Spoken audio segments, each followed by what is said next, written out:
Chapter 1. Chen. Have you ever loved someone, sir? Mr. Armin asked, pursing his lips and threading his fingers, leaning in my direction as if he expected me to answer his trivial question.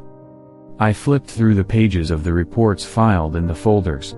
My eyebrows and lips twitched, and my shaking hands gripped the pen, pressing my fingers onto it until the black ink blotted the printed sheets. I pulled my hand off the page with my widened eyes. Fuck. Why didn't I see it coming? I blinked when I noticed the round black mark that stained the signature area. Why did you ask? He flicked his head down. I wondered why you remained single all these years when you had everything a woman wanted. Unlike you, I don't have the face, money, and fame, but I found my true love. How about you? I noticed his fingers threaded, pressing onto his stomach, when I let out a soft chuckle and a loud sigh, pushing my back deeper against the chair. Yes, I did. What do you think? Do I look like someone has hitched me? He shrugged. Me, too. I smiled and looked at the papers again. He cleared his throat and walked in baby steps toward my desk. Then, he lowered his body and glanced at the surroundings, checking if anybody was around. I didn't mean to meddle in your private life, sir. It's just that everyone in this company has been talking about it, only to find ourselves guessing. Some of them were even betting on your love life. Is that so? I scoffed, shaking my head and placing the sheets back in their folders. If you only knew how fucked I was, Mr. Armin. When I leaned against the back of the chair, I planted my elbows on the armrest, draping my hands. Then, I looked at him. Yes, sir, Mr. Armin said while he grabbed the folders, wrapping his arms around them. Why do you have to carry all the reports at once? Are you in a rush? I arched an eyebrow. No, sir. It's just that I'm a bit late for something important. What is it? His face began to flush, pursing his lips. It's Valentine's Day and our wedding anniversary today, sir. I smiled and nodded. Fine. I understand. Fuck. I forgot today's Valentine's Day. Anyway, we are almost prepared for the upcoming meeting this week, Mr. Armin said. Are you good? He nodded. Yes, I'll go ahead after you sign the papers today and continue working on it. Sure, you can leave now. Yes, sir, he nodded and left the office. When I heard the doors close, I rose and faced the large windows, taking in the city's beauty and relishing in the deafening silence of my office. Wedding anniversary, I whispered and sighed. I don't think I would get to experience that shit. Then, I heard the creaking sound of the door and the soft, echoing thuds from a woman's heels. I turned to see Anna Lee coming toward me. My eyes widened, and my heart pounded as my chest swelled with anger and disappointment. What are you doing here? She grinned, moved to the couch, crossed her legs, and raised an eyebrow before casting an insulting gaze. We haven't seen each other in how long? She paused and gasped, 10 years. So how are you doing? I took a deep breath and tucked my hands in the pockets of my slacks. My eyes met hers briefly without interest before I turned, facing the vast windows featuring an enormous urban landscape as if watching the towering skyscrapers was a delightful view. Oh my gosh, 10 years, Chen. Anna answered louder, leaping out of her seat with a burst of boisterous laughter and clapping her hands. I stood there with my arms folded, looking down at her with an arched eyebrow. I know it's not why you're here. She shrugged and exhaled a loud sigh. If that's how you express your hospitality, I don't mind a menacing gaze from you the whole day. That is much appreciated. She leaned against the plush couch with her hands interlaced. Honestly, I'd rather have that look at night if we fuck, she said, giggling and looking at me suspiciously. You can't imagine how much I missed it. I scoffed and rolled my eyes. Why are you here? I checked my wristwatch and glared at her. You're wasting my time. She laughed. Nothing significant here, Chen. All I want to do is see my friend. Friend? I repeated with a touch of sarcasm as I turned my head to hear the pleasing cracking sounds of my joints. Let's not get lost in the woods, Anna. What are you looking for this time? Haven't you had enough? Anna stood and strolled toward me with her chin up to see my face. She chuckled and reached for my necktie, pulling it in her direction. When my face was close enough to hear her whisper, she rubbed it with her other palm with her head tilted. I'm here because I want to see my ex, Alex Yoon. She stretched her neck up and looked at me, smirking. I like that reaction, Chen. What are you talking about? I hissed, glowering while arching an eyebrow. I like it when you look at me like that. Confused. Angry. I guess that bastard's name sounds familiar to you. Doesn't it? My throat felt constricted, and my body shuddered, leaving me gulping. Although my eyes remained on her, I was desperate to find a way to escape this conversation. Do you think you would find him in my office? I averted my gaze with my hands planted on my waist, easing myself while a familiar sense of panic welled in my throat. Alex will be here soon. I know your desperation to see him and fuck. My heart throbbed while my throat felt more parched. So, I gulped once more. Why are you telling me this? I thought you would be interested in it. What the fuck? Aren't you going to stop your bullshit? Anyway, our relationship is over. Is that so? She asked, raising her eyebrow. I nodded. I have moved on, and my life has never been so calm and enjoyable. Without the women harassing me and? She raised her eyebrow once again. Sorry, go on. She gestured. My head shook. Nothing. I took a deep breath and turned, heading to the cabinet that contained bottles of wine and glasses. I have them in my office for guests and family who would come to have discussions. It's nice to have something to warm me up while enduring the boring conversations I have with these people. Let's pretend you've already moved on, Chen. Have you forgotten about Alex already? Seriously, after everything you've done for him? I refused to answer her and tilted my head, hiding my agitation while walking away from her. I was about to collect the glasses in the cabinet when Anna persisted. Are you no longer interested in him? So, Chen, where's the love you've been mentioning before? As I said before, our relationship is over. I closed the cabinet and turned, facing her. What are your true intentions of coming here? What happened? I thought you guys were doing fine. She stood with her arms crossed and raised her brows.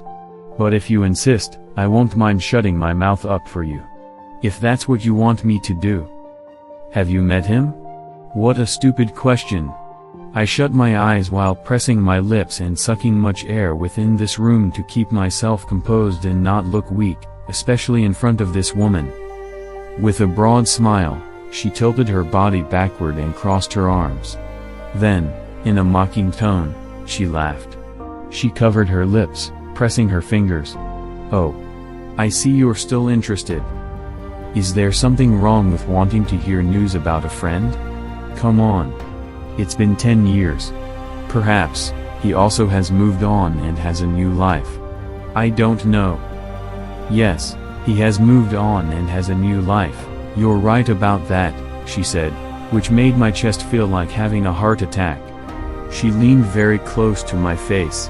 I understand you won't believe me this time. But, I've got to tell you he's in love with someone else and married. Did I hear it right? Married? My brows twitched and furrowed, and my chest began to throb rapidly. I closed my eyes for a prolonged blink as if taking a moment to process what Anna had just said and chose my words carefully. Oh, I see. Why the fuck am I feeling this way? Anna smirked. Why would I care about him coming here? And why would he be here in the first place? I walked past her to keep a distance, and breathing the air in the room felt less close. When I looked at Anna standing before me, I noticed a very familiar expression on her face, a mix of awe, disbelief, and confusion. How did you know he was here? I squeezed my lips together and gulped to quench my parched throat. I shook my head, attempting to maintain my calm. Despite my immediate eagerness to affirm it, I tried not to stammer in front of her. Anna smiled and stared at me with her bloodshot eyes. "If you like, let's play a game and pretend you've already moved on. Let's imagine that you accept your father's deal. You marry me and make me a lot of babies." She walked in short strides before turning and staring at me again. "Sorry, but I knew you were going to say that." She shook her head and grimaced. "I'm not a fool to believe you have forgotten about Alex after everything you've done to him," she sputtered and hissed, widening her tearful eyes. "Where's the love you've been bragging me about before? Why do you feel the need to tell me this?" She shrugged. "I suppose you wanted to hear news about Alex. For what? Are you trying to be friendly with me when you don't have to?" She averted her gaze after hearing the question and released an exasperated sigh. "What's wrong? I'm just doing you a favor." I scoffed. "You've done enough damage in my life, and I think that's enough," I sputtered as I stood and walked away, heading toward the desk. "But I admire your diligence. You're quite an extraordinary woman. So, spend it on something better than chasing me like a Look, I know I did many stupid things in the past. But I tried to change to become better. So why won't you give me a chance to redeem myself? It's funny that someone like you is asking for redemption.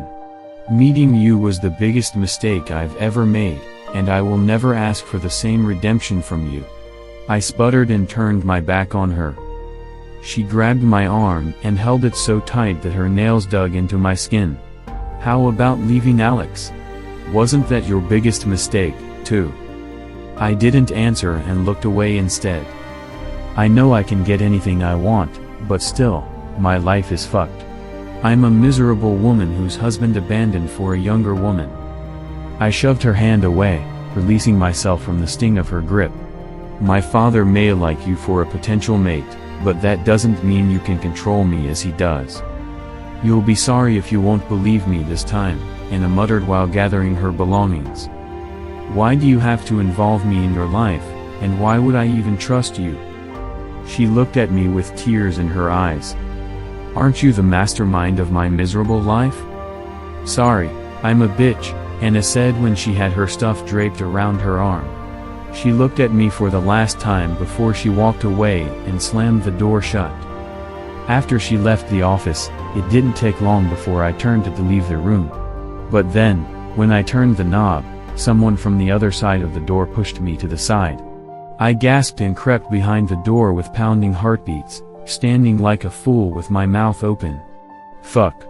I saw Alex walking in. "Alex, why are you here?" I stammered when my throat closed around a sound and tried to hide my half-slushing smile. Alex looked at me with utter disinterest when he handed me the earlier folders Mr. Armin had brought. It felt like I was somebody you never knew. I thought, yeah, a lot of things happen within 10 years. Right? Yet, before he spoke a word, I noticed the nuance he always makes when he feels nervous, despite showing a stoic face. Alex licked and bit his lower lips. I scoffed and tried not to stretch my lips that wide. It wasn't appropriate. "Mr. Armin said you forgot to sign these papers, so he asked me to come and ask you to do it on his behalf," he said monotonously, almost robotic. When he flicked his head in the opposite direction and saw his red ears, I couldn't help but smirk, though I felt like collapsing. "Yes, sure. Let me take it," I said and averted my gaze as I reached for them and accidentally touched his hands. "Sorry, I didn't mean it," I said before walking in significant strides, heading to my desk, and slamming the documents on the table. "It's okay. I don't mind," Alex said. When I sat on my chair, I wanted to examine him. Tracing every inch of him with my eyes began to entice me. Despite my embarrassment earlier, I still wanted to glance at his figure from his hip up with my eyes crawling up to his face, only to discover him gazing at me. "Is there any problem, Mr. Lau?" He stared at me. "Nothing. But why are you looking at me like that? Is something the matter?" Despite the uneasiness, I admired his courage in keeping his eyes on me the entire time, while I was a coward who couldn't stand a second in his gaze. I thought I had moved on. But why does my heart still throb as it did 10 years ago?